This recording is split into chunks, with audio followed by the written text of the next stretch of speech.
अगर आपकी उम्र 60 साल से ज्यादा है तो आपकी टांगों के अंदर अगर मजबूती होगी, नीचे ब्लड फ्लो बेहतर रहेगा, आपकी टांगों के मसल मजबूत होंगे तो गिरने के चांसेस आपसे कम से कम रहेंगे, आपको वॉक करने के लिए आसानी रहेगी, सीढ़ियां चढ़ते उतरते नमाज में बैठना उठना आपके लिए आसान रहेगा।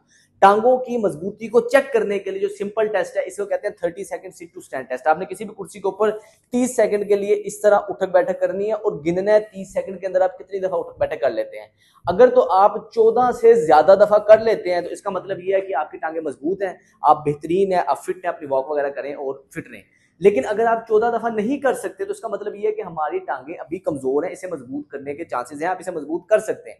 उसके लिए जो कुछ वर्जिश है वो ये है कि स्टार्टिंग आपने करनी है, किसी भी कुर्सी के ऊपर आराम से अपने हाथों के जरिए ऐसे उठना है, फिर बैठना है, आराम आराम से स्लो स्लो करना है ताकि आपके पट्टे मजबूत हों।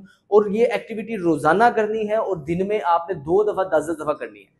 जैसे जैसे आपने ये किया आपकी आदत बेहतर होगी, पट्टे मजबूत हो गए। नेक्स्ट स्टेप ये है कि अगले हफ्ते से आपने हाथों को इस तरह रखना है और इस तरह आपने उठना बैठना है, दिन में 2 दफा करना है, सुबह शाम 10-10 दफा।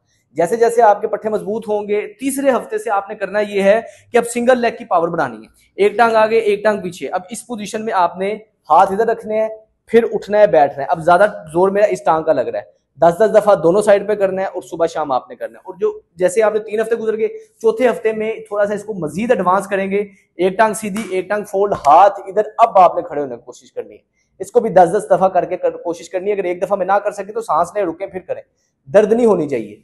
इस चीज को आप करना शुरू करें और 1 महीने के बाद दोबारा आप 30 सेकंड टेस्ट करके देखें, आपकी गिनती भी बढ़ जाएगी, आपके पट्टे भी मजबूत रहेंगे। किसी भी एक्सरसाइज को करते हुए दर्द नहीं होनी चाहिए। अस्सलाम वालेकुम।